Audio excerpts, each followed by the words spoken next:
Well, good evening and good afternoon, good morning, good middle of the night, whenever you're watching this program here on NBCTC or on YouTube. And welcome to another spectacular episode of Porch Talk. I, of course, am Paul W. Marino, and my companion over here to my left and your right is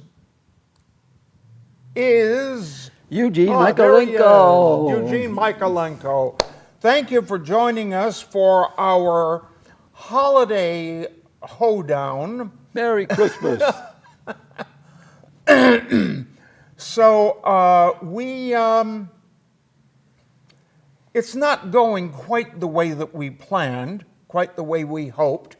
We hoped to have someone here from the Adams Free Library with a couple of children.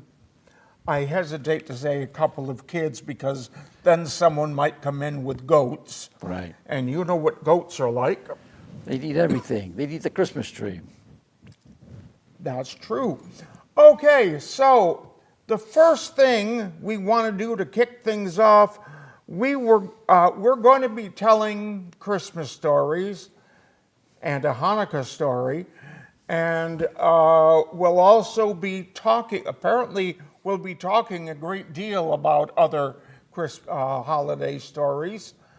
So we want to kick things off with something from the executive director here at NBCTC, Matt. Matt is not his last name, so I'm sorry if you were expecting his first name to be Door or Bath. He's brand new here. Is this his first month? Yes, it is. He started out working in Pittsfield, and then when I was retiring a couple of years ago, I urged NBCTC to hire him to replace me, and it took them a long time, but they did it, and they already had in mind to make him the new executive director when Dave retired, which they have done. So here is Matt reading How the Grinch Stole Christmas. Oh, I like that story.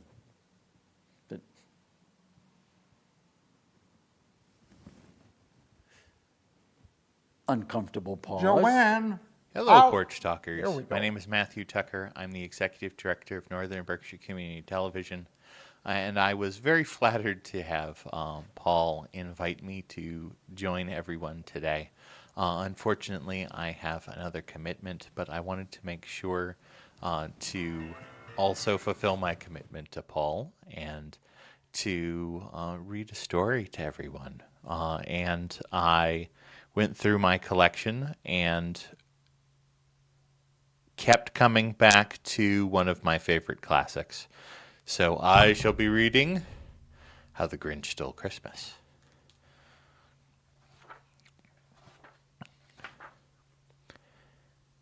Every Who down in Whoville liked Christmas a lot, but the Grinch, who lived just north of Whoville, did not. The Grinch hated Christmas, the whole Christmas season. Now please don't ask why. No one quite knows the reason. It could be his head wasn't screwed on just right. It could be, perhaps, that his shoes were too tight. But I think that the most likely reason of all may have been that his heart was 2 sizes too small. But whatever the reason, his heart or his shoes, he stood there on Christmas Eve hating the Whos, staring down from his cave with a sour, grinchy frown at the warm lighted windows below in their town. For he knew every Who down in Whoville beneath was busy now hanging a mistletoe wreath. "They're hecking their stockings," he snarled with a sneer. "Tomorrow is Christmas. It's practically here." Then he growled with his Grinch fingers nervously drumming, "I must find some way to stop Christmas from coming." For tomorrow he knew. All the Who boys and girls would wake bright and early. They'd rush to their toys, and then, oh, the noise. Oh, the noise, noise, noise, noise, noise. That's one thing he hated. The noise, noise, noise, noise. And then the Who's, young and old, would sit down to a feast.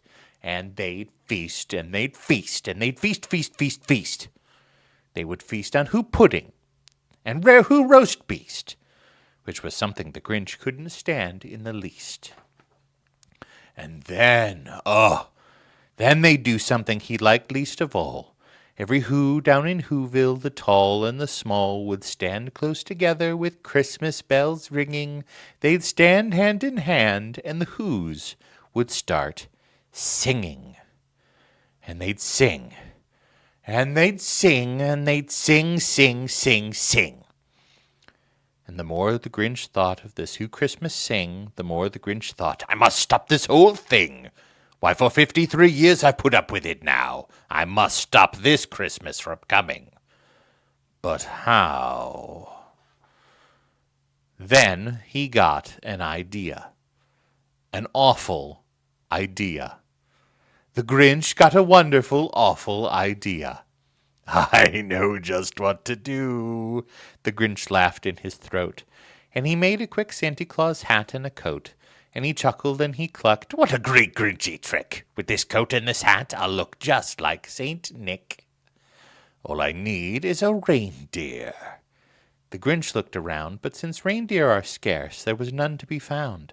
Did that stop the old Grinch? No, the Grinch simply said, if I can't find a reindeer, I'll make one instead. So he called his dog Max, and he took some red thread, and he tied a big horn on the top of his head. Then he loaded some bags and some empty old sacks on a ramshackle sleigh, and he hitched up old Max. Then the Grinch said, giddy up! And the sleigh started down towards the home where the Who's lay a snooze in their town. All the windows were dark, quiet snow filled the air. All the Who's were all dreaming sweet dreams without care when he came to the first little house on the square. This is stop number 1, the old Grinchy Claus hissed, as he climbed to the roof, empty bags in his fist. Then he slid down the chimney, a rather tight pinch, but if Santa could do it, then so could the Grinch.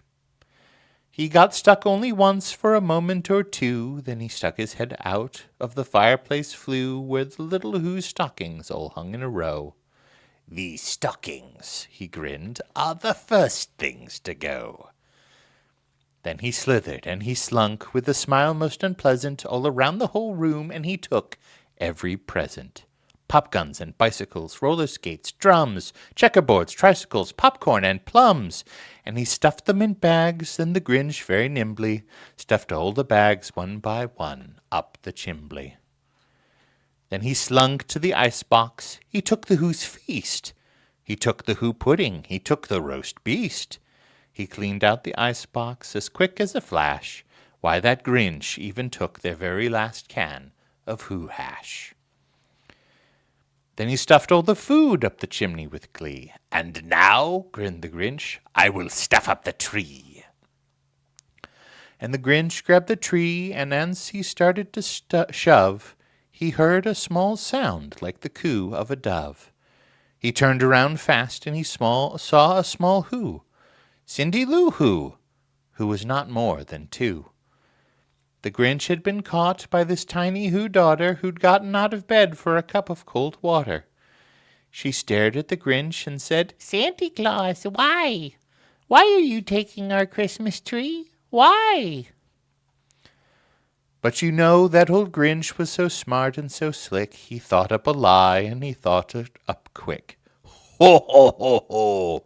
Why, my sweet little tot, the Santa Claus lied. There's a light on this tree that won't light on one side. So I'm taking it home to my workshop, my dear. I'll fix it up there, and then I'll bring it back here. And his fib fooled the child, and he patted her head, and he got her a drink, and he sent her to bed. And when Cindy Lou Who went to bed with her cup, he went to the chimney and stuffed the tree up. Then the last thing he took was the log for their fire. Then he went up the chimney himself, the old liar. On their walls he left nothing but hooks and some wire. And the one speck of food he left in the house was a crumb that was even too small for a mouse. Then he did the same thing to the other Who's houses, leaving crumbs much too small for the other Who's mouses.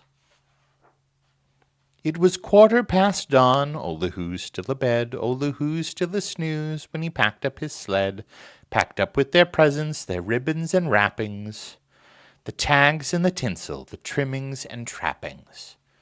3,000 feet up the side of Mount Crumpet, he rode with his load to the tip-top to dump it.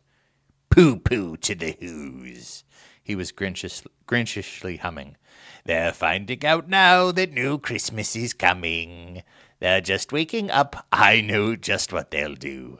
Their mouths will hang open for a minute or two, and then the Who's down in Whoville will all cry, boo-hoo.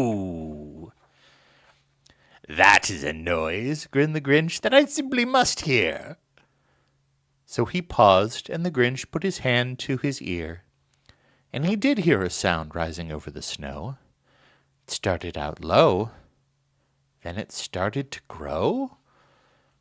But the sound wasn't sad. Why, this sounded merry. It couldn't be so. But it was merry, very. He stared down at Whoville. The Grinch popped his eyes. Then he shook. What he saw was a shocking surprise.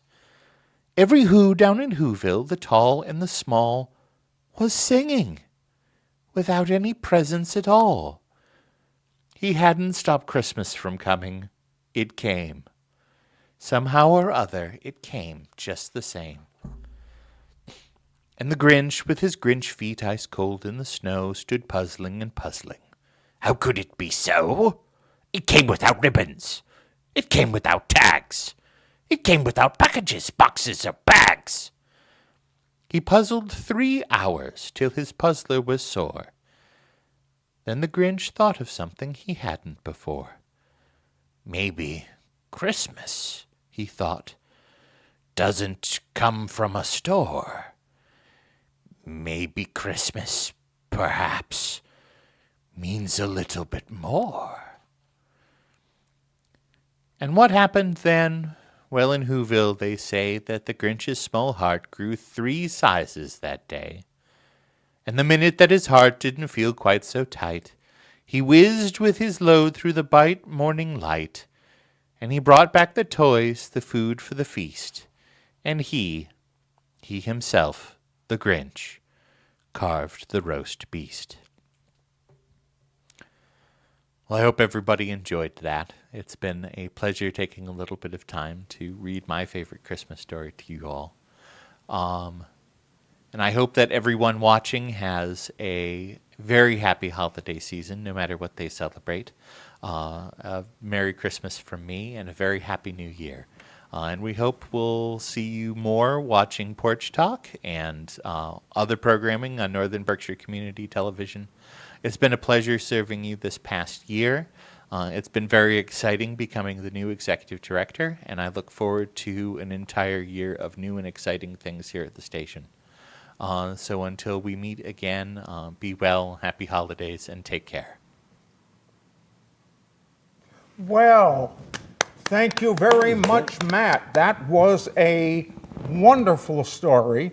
Of course, Matt has 3 children between the ages of, I think it's 6 and 15. So some still believe in Santa. No, 6 Oh, believe. yes. Yeah, at 6, I certainly did.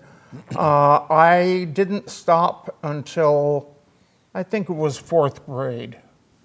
I can't remember when I... Well, do you want to read yours next, or shall I read mine? Flip a coin. I don't know. I'll get mine over. All right. Don't think of it as getting over. Think of it as getting through. Think of it as lending to the jollity. I'm sharing. Yes. It's the night before Christmas, and we earlier talked about that. The original title to this was A Visit from St. Nicholas. A Visit from St. Nicholas, so by Clement Clark Moore. So this has to have been written sometime in the early 1800s, 1830, 1840. Do you know the exact year? I think it was a little later than that. He's but- dead by 63, so... Yeah, you're right. So it would have been, And I believe this is the first time that anybody has unless actually he seen... came back to write it. Maybe. The first time that anybody actually saw Santa Claus and was able to put it into writing.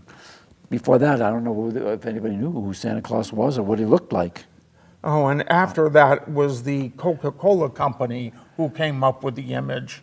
Or before that was that Nast guy Yeah. in New York something or other, the New York newspaper. Anyhow. It begins, "'Twas the night before Christmas," which we know as Christmas Eve, when all through the house not a creature was stirring, not even a mouse. So mice take Christmas off? Is that, they go south, they go to Florida? Well, yeah, They spend time with their children. They give up spoons for Christmas. Oh, okay. The stockings were hung by the chimney with care in hopes that St. Nicholas soon would be there. The children were nestled all snug in their beds, while visions of sugar plums danced in their heads. And we decided that sugar plums weren't really a candied fruit, but the actual hard candies. That's correct. And Mama, in her kerchief, we all know what a kerchief is, right? And I, in my cap, had just settled our brains for a long winter's nap, when out on the lawn there arose such a clatter, I sprang from my bed to see what was the matter. Away to the window I flew like a flash, tore open the shutters, and threw up the sash. Now, a sash is a window, actually. Yes. You can eat a sash and get sick. The moon on the breast of the new fallen snow gave a luster of midday to objects below, when what to my wandering eye should appear but a miniature sleigh and 8 reindeer, with a little old driver so lively and quick, I knew in a moment it must be Saint Nick.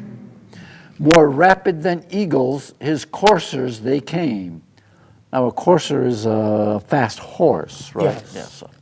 So they're speedy. And he whistled and shouted and called them by name. Now Dasher, now Dancer, now Prancer and Vixen, on Comet, on Cupid, on Donder, on Blitzen. To the top of the roof, to the top of the wall, now dash away, dash away, dash away all. As dry leaves that before the wild hurricane fly, when they meet with an obstacle mount to the sky, so up to the housetop the coursers they flew, with a sleigh full of toys, and St. Nicholas too. And then, in a twinkling, I heard on the roof the prancing and pawing of each little hoof. As I drew in my head and was turning around, down the chimney St. Nicholas came with a bound. He was dressed all in fur from his head to his foot, and his clothes were all tarnished with ashes and soot. A bundle of toys he had flung on his back, and he looked like a peddler just opening his pack. His eyes, how they twinkled. His dimples, how merry. His cheeks were like roses. His nose like a cherry. His droll little mouth was drawn up like a bow, and the beard on his chin were as white as the snow. The stump of a pipe he held tight in his teeth, and the smoke, it encircled his head like a wreath. So Santa smoked. Should we have deleted this or warned the children that there was going to be smoking in this? No, I think children can deal with it. It is Santa, after all. He had a broad face and a little round belly that shook when he laughed like a bowl full of jelly. He was chubby and plump, a right jolly old elf, and I laughed when I saw him in spite of myself. A wink of his eye and a twist of his head soon gave me to know I had nothing to dread. He spoke not a word, but went straight to his work and filled all the stockings, then turned with a jerk and laying his finger aside his nose and giving a nod, up the chimney he rose. He sprang to his sleigh, to his team gave a whistle, and away they all flew like the down of a thistle. But I heard him exclaim, ere he drove out of sight, "Happy Christmas to all, and to all a good night."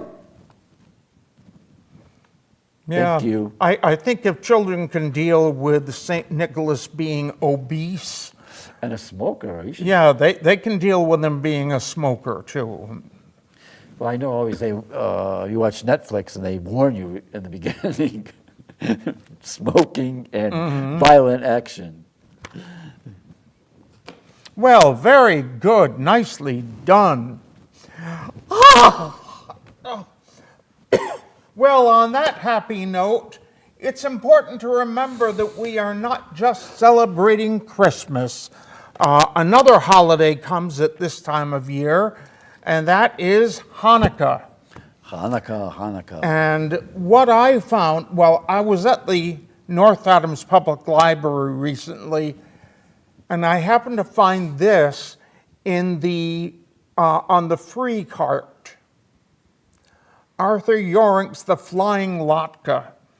And I sat in the car and read this, and it's hysterical. And of course, I shall have to employ probably an overdone Yiddish accent. Can't wait. When Danny's family gets together, it's a mess. Arguing, shouting, this, that. Oi, enough already. Yet this Hanukkah, it's louder than ever and all over a Buick. Go figure. Go figure that when Uncle Izzy throws a latke out the window, the FBI thinks it's a UFO and the Air Force tries to shoot it down. Well, that's your introduction to this story.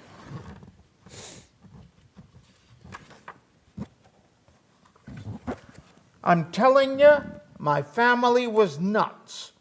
Cuckoo. Totally meshuggah. All right, so maybe they're still a little meshuggah. But you should have seen them last year. You think I'm kidding? Here's a picture. Are you going to see a picture? Oh, yes. There's the picture.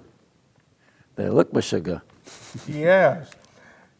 No, every day it was something else. This one didn't get along with that one. Someone wasn't speaking to someone else. The fights, the arguments. You shouldn't know from it. But then, I know it's hard to believe, a miracle happened. What, you don't think they happen? Sure they happen.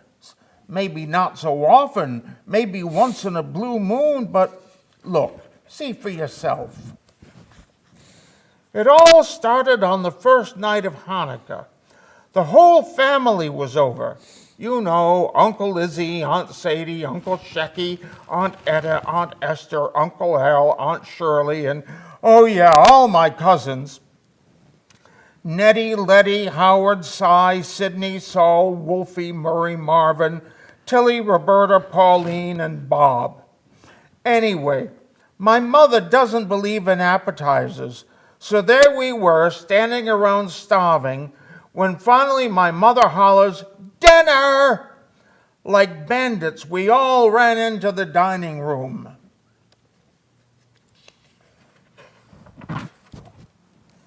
"Izzy," my mother said as she brought in her prize platter of latkes, it's Hanukkah, come light the menorah." But Izzy was busy.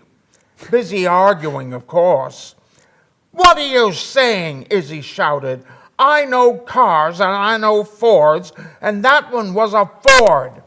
It was a Buick, my Uncle Shecky bellowed. A Ford! A Buick! A Ford! Shecky, fit to be tied, picked up a pickle, thank you, and waved it at Izzy. Izzy, Shecky said, shaking the pickle, you wouldn't know a Ford if it was sitting in your driveway with a dealer's sticker on it. A sticker? Izzy said. A sticker, said Shecky, as he gave the pickle one last shake and, well, you guessed it, the pickle took off like a rocket and hit Izzy right in the forehead. A sticker, Izzy yelled. I'll give you a sticker. Izzy picked up the salad bowl and dumped it on Shecky's head. Izzy, please, cried Sadie, not in front of the children. Sadie, Shecky announced, Izzy could throw all the food on this table, all the food we had at Esther's wedding, including the 5 kinds of melon balls, and still the car that cut us off would be a Buick. That was it. The food flew. The chicken, the borscht, the sour cream, the bread, even the chocolate Hanukkah gelt. In no time, there was nothing left. Nothing but a few latkes, and the largest one was in Izzy's hand. Izzy, my mother pleaded, not the latke, it's Hanukkah. But Izzy was Izzy. I'll show you a Buick, he said. His wrist gave a flick, and the latke went flying. Ah! Everyone screamed as the latke flew over Shecky's head and out the window into the night sky. I raced to the window to see where the latke would land, and, well, I know this is weird, but it didn't. I mean, it didn't come down. The latke just kept going. You happy? You happy now? My mother said to both Shecky and Izzy. My whole dinner that I slaved over. Sylvia, my father said to my mother. Calm down, everybody calm down. Come, let's all go sit in the living room and cool off. We'll sit, we'll watch TV. Most of the time when my father talks, nobody listens. But this time, who knows why, we listened. We shuffled into the living room and Sydney turned on the television. We sat, we schmoozed. Suddenly, we heard the following. We interrupt this program to give you a news bulletin.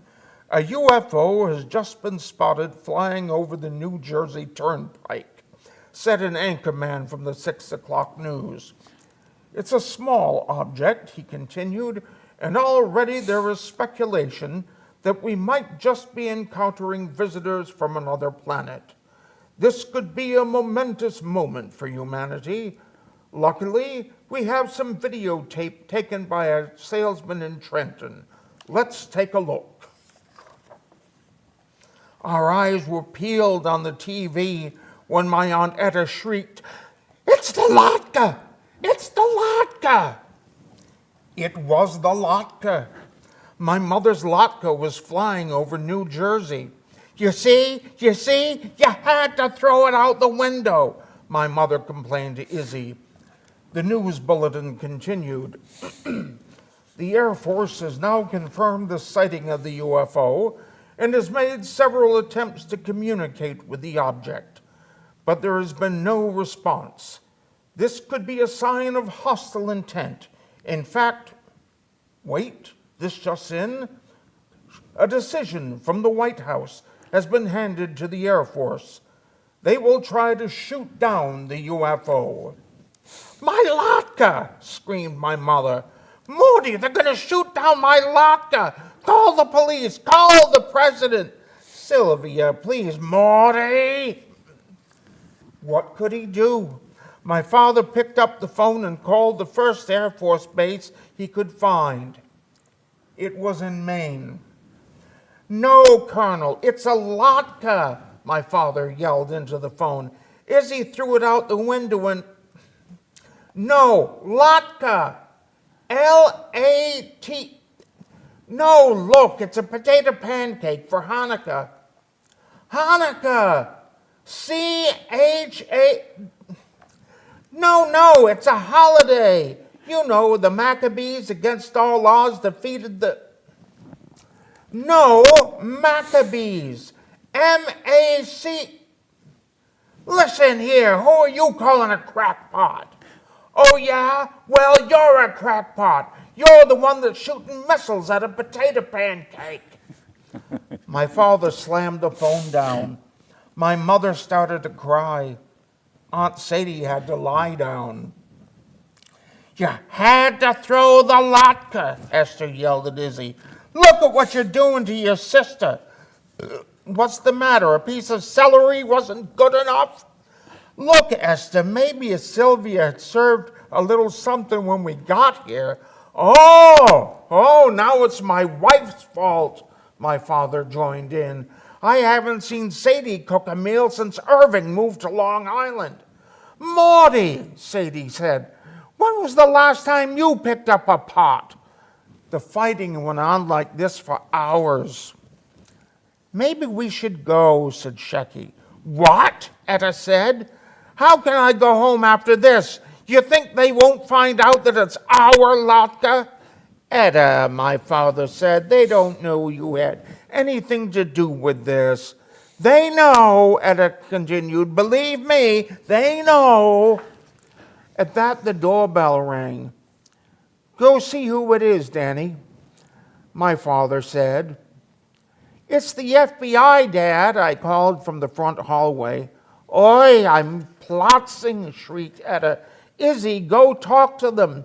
Me? Why should I? Izzy began. But with the look everyone gave him, he shrugged and went to the door. Though we tried to listen, we couldn't hear the FBI men, who, by the way, were all tall, but we did hear Izzy. Yes, my name is Isidore Feldman, he was saying. Yes, I make zippers for a living, a very comfortable living, I might add. What? Oh, yes, the UFO was here, right in this house. Yes, I think it was made of potatoes. Izzy didn't get a chance to say much more. Within minutes, the house was surrounded by a mob of reporters. That's it, Etta said, looking out the window. We're not leaving here until this blows over. But we have no food in the house, my father started to say. It was no use. Surrounded and hounded by onlookers and reporters and Hollywood producers, we were trapped in our house for days. 8 days and 8 nights, to be exact. And so tell me if what happened next wasn't a miracle.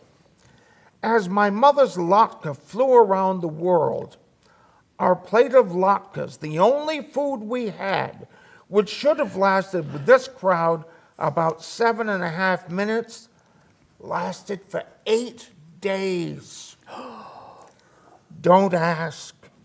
The whole family, fussing on latkes alone, stayed and didn't argue or hardly even complain at all. Yeeps, that was a miracle. On the last night of Hanukkah, as we looked longingly at our empty platter, suddenly the flying latke flew through the window into the house and landed, boom, right on the plate. We all stared at the amazing latke until Izzy quietly piped up, all right, maybe it was a Buick. Shecky and Izzy hugged. Etta cried, and Esther turned to my mother, pointed to the latke and said, Sylvia, I want that recipe. Yes, it was a happy Hanukkah. Amen. A miracle.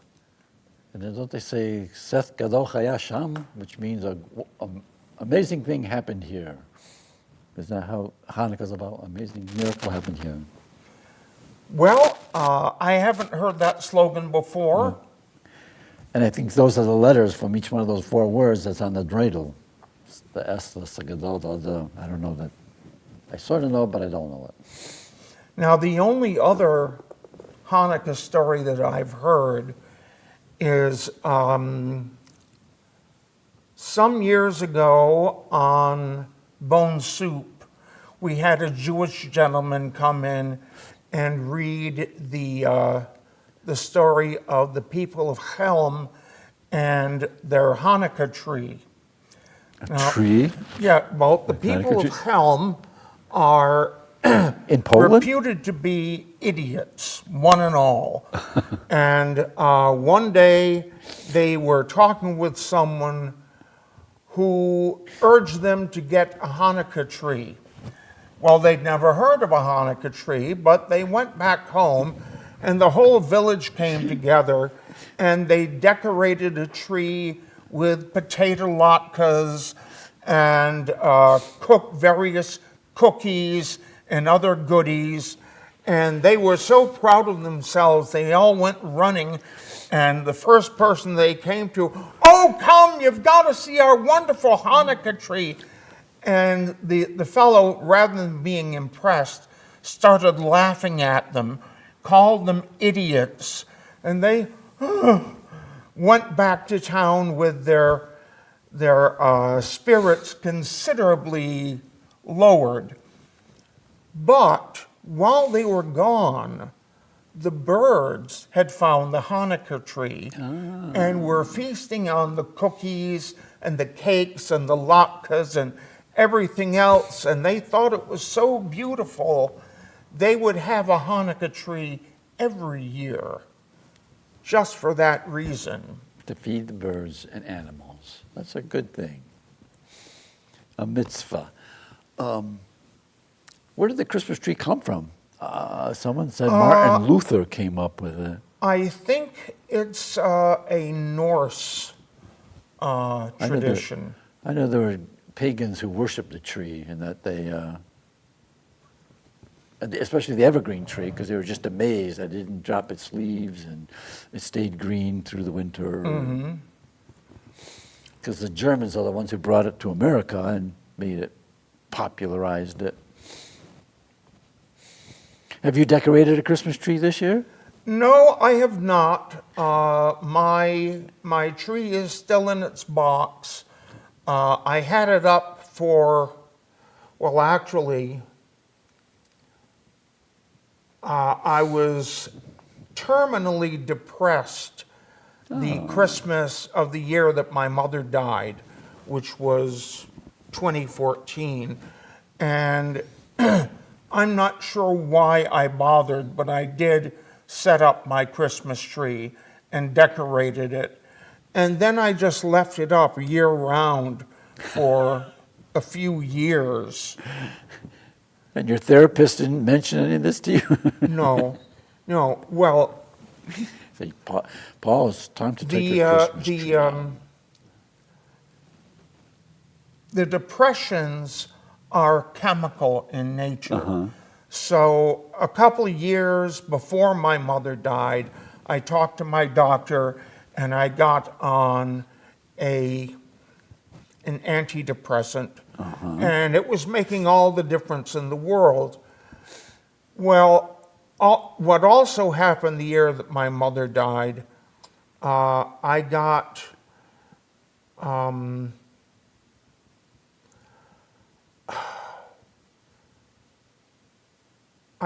a digestive tract issue. My God. Yeah, and late in November, my doctor put me on a medication. And you know what an EpiPen is? Yes. All right, well, this medication, whose name, of course, I can't remember, and probably a good thing too, you start by taking what's called a charging dose, 4 pens all at once. And then 2 weeks later, you take 2 pens at once, and after that, it's 1 pen every 2 weeks. Well, here I was going through the worst depression of my entire life, and it brought me as near as I've ever come to being suicidal. And I kept asking the nurse, am I taking something that causes depression? She said, no. Well, this medicine has side effects as long as both your arms, both your legs, your head and body for good measure. And one day I was in the studio here and I was talking with Jane White about it, and I looked it up. And one of the less common side effects is depression. And when I took that first charging dose, 4 pens all at once, that minor side effect took my predisposition for depression and ran with it. Oh. And then, even after I was past the charging dose, I noticed I was still getting depressed at times. And my doctor increased my dosage for the antidepressant, and I have not been bothered since. Oh, lucky. Another miracle. Yeah. I never put up a Christmas tree. Mm-hmm. I never liked Christmas trees. I don't tell anybody that. Oh, I won't say a word.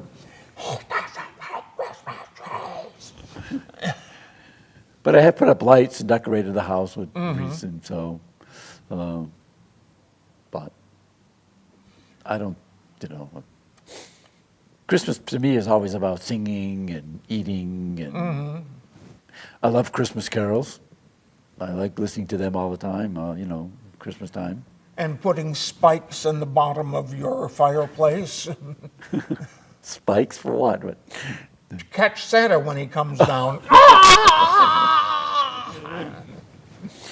I like Christmas specials. Let's see, there's a few Christmas specials I like. The Grinch Stole Christmas. My favorite is Mr. Magoo's Christmas Carol. Oh, yes, I remember that. And I believe that's like the first one of the real Christmas specials that was ever invented in 1962, And then Rudolph the Red-Nosed Reindeer, the GE thing, I guess GE produced, I don't know. Yeah, I remember with Burl that. Ives, that's still a good show. And the Santa Claus riding a razor, even our name says Merry Christmas, Noelco. Oh, yeah, that's right. Yeah, it's exploiting Christmas to sell you stuff. What else is another good TV special? The Grinch. Well, Mr. Magoo's Christmas my Carol. favorite version of A Christmas Carol is the one, it was a British one, Alastair Sims, Oh, right, the yeah. Scrooge. One of the scenes, well, a couple of the scenes that are in that are not in the book are absolutely wonderful. Scrooge is eating his dinner and he flags down a waiter, more bread. It's another shilling, sir. No more bread. That's the black and white version from like the 40s. Yeah, I've never seen that one. Yeah, and there's also a scene in Christmas Past where he and Marley are sitting and listening to a couple of men who want to borrow some money for their company because they're sure if they could have this sum of money, they could turn the company around. And Marley and Scrooge look at each other, and Scrooge turns to them and says that Scrooge and Marley will provide you with all the money you need in return for 51% of the stock.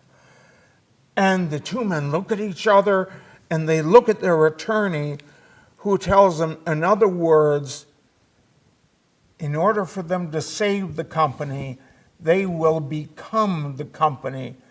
And the two men, oh, in despair, and Scrooge and Marley sit back and look at each other. So happy. Yeah. Now, speaking of Scrooge and Marley, I brought one of my favorite books tonight, Jacob Marley's Christmas Carol by Tom Moolah.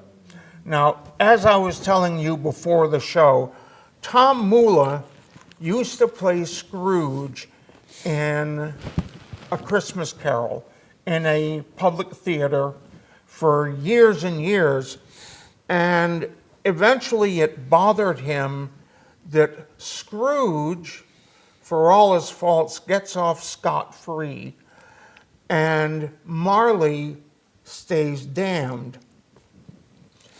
And so finally, he wrote this book, Jacob Marley's Christmas Carol. It's essentially the same story, but it's told from Marley's point of view. Marley has just died.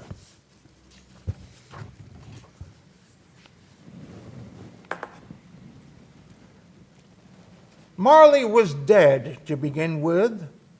There is no doubt whatever about that. Marley was dead. This must be distinctly understood, or nothing wonderful can come of the story I am about to relate. I must repeat, old Jacob Marley was thoroughly, unequivocally, irrevocably dead, and a good thing too. In the words of an old song, he was not only merely dead, he was really most sincerely dead. So imagine his surprise to find himself, shortly after breathing his wretched last, and fully expecting the next sight that he beheld to have something to do with brimstone, in a dark, dusty, ill-swept hallway, littered with old rags and scraps of paper. Far ahead of him at the end of the hallway, a light flickered dimly behind the frosted glass of a closed door. Marley looked over his shoulder.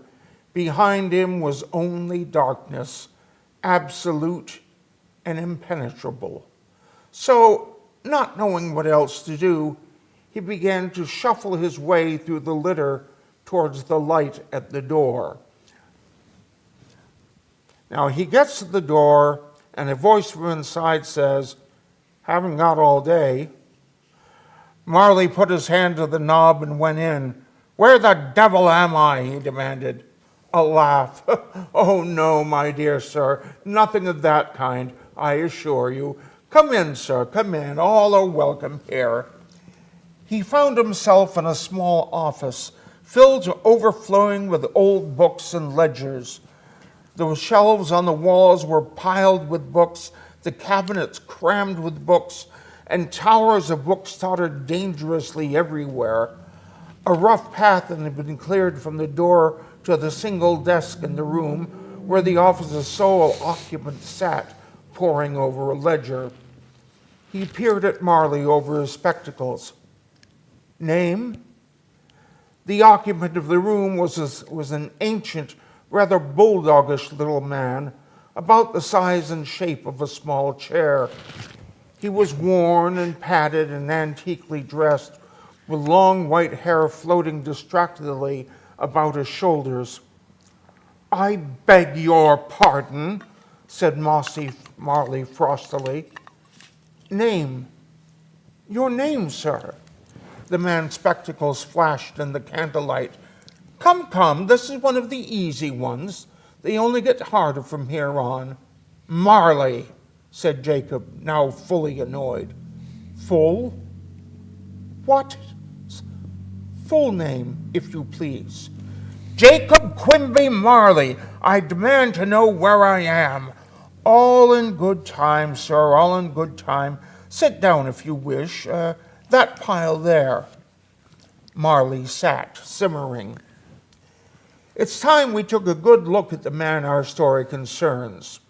"Sorry," Marley was a proper, tight, dry, pruny old thing. He looked like someone had wound him up one turn too tight, or perhaps someone had sucked all the juice out of him long ago and left only a desiccated rind. His face was frozen in sour disapproval, as if he had bitten into a lemon by mistake and hadn't liked it much. There was no color about the man.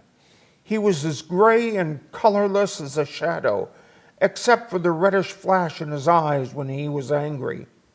And he was angry now. More than anything else, he hated not being totally in control. All of his wretched life had been a clawing scramble to the top of the heap, to mastery, and Marley had commanded respect at least. His dignity was a formidable suit of armor against the world. Most people feared him. Those who could not avoided him. Those who couldn't postponed the ordeal for as long as possible, and then got it over as quickly as they could. Marley liked that. Marley had spent the last 30 years sitting behind an intimidating desk at Scrooge and Marley. Scrooge was Marley's partner. Unfortunately, more about that one later. Was a firm whose primary business was putting other people's money into its own pockets.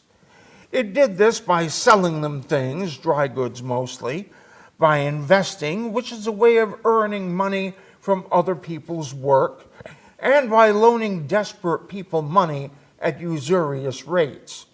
For years, Marley had sat at his desk like a dry old spider, knowing that sooner or later another luckless fly would blunder into his web. But now that was over, and Marley teetered on a pile of ledgers, waiting for what? He didn't know. Let me see, Marley, that's M, isn't it? I believe you're sitting on the M's. That one beside you, if you please. Marley snorted. He would never have tolerated such disorder in his office. The man looked at him expectantly. Marley realized he was expected to hand him the book. Marley looked at his fingernails. If this fellow wanted it so badly, he could just get it himself. Jacob Marley wasn't any man's clerk. For a few moments they sat unmoving, just looking at each other. Then the old man sighed, came off the stool behind his desk, and walked over to where Marley sat. Marley saw that he walked with some pain, supporting himself by leaning on things. Well, he should keep his office in better order. The old man bent to retrieve the book and took it back to his desk. It was a large, brown, leather-bound book, well-worn and a little shabby, with Manders through Mintington penned on the binding. Manning, Mapleton, Marjo, he said, turning the pages. Ah, here we are. Marley, Jacob Q. Oh my. He was silent for a time, reading. He turned a disquieting number of pages. So that was you, was it? They hadn't told me you were coming. He took off his spectacles and rubbed his eyes for a moment, then looked up at Marley. Well, you have been busy, haven't you? Enough of this.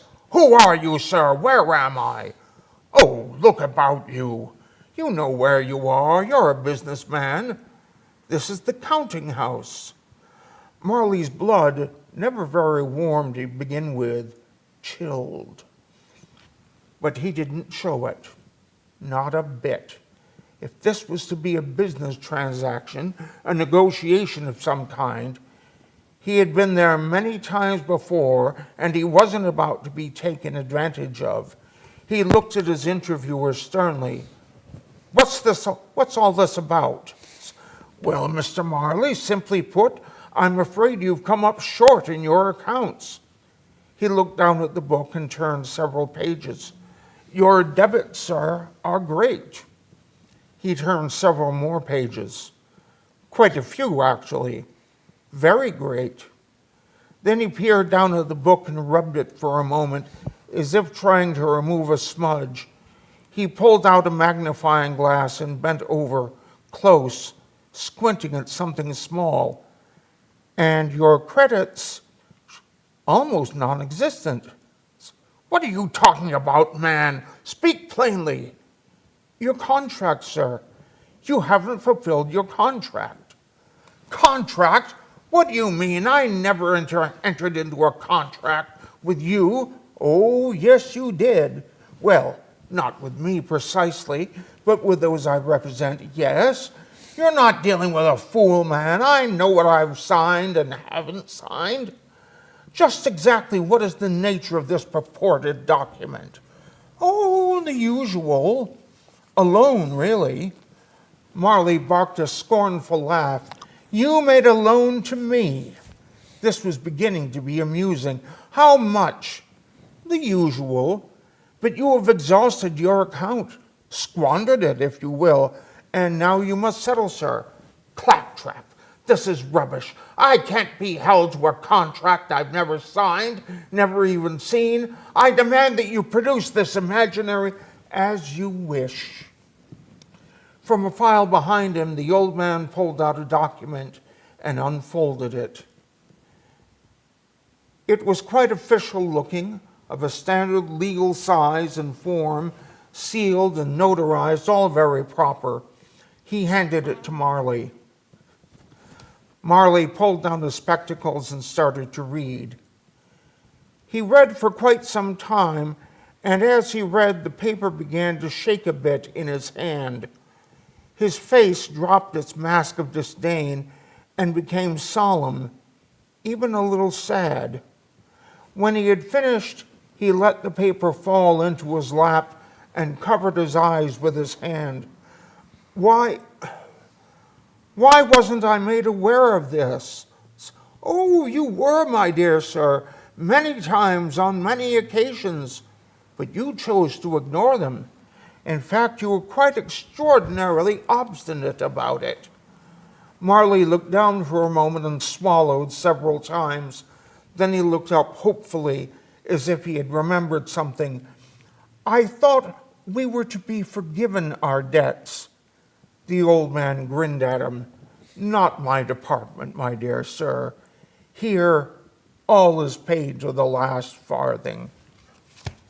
And we are just about out of time. Oh, yes. If you want to read this book for yourself, I would suggest you look in the public library.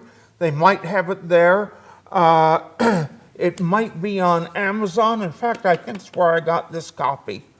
It's also available on abebooks.com, and we are just about out of time. Oh, yes. So thank you for joining us tonight. Thank you for being here. We wish you a Merry Christmas. We Aren't you wish gonna you a thank Merry me for Christmas. being here? Oh, thank you for being here, yes. You're welcome. We wish you a happy humbug. We wish you a happy humbug. We wish you a happy humbug and a screwed up New Year. No, we don't. From We the don't. Jane White Songbook. Happy Christmas, happy Hanukkah, happy Kwanzaa, whatever it is you're celebrating. And The we will solstice. see you next year here on Porch Talk. Porch Talks.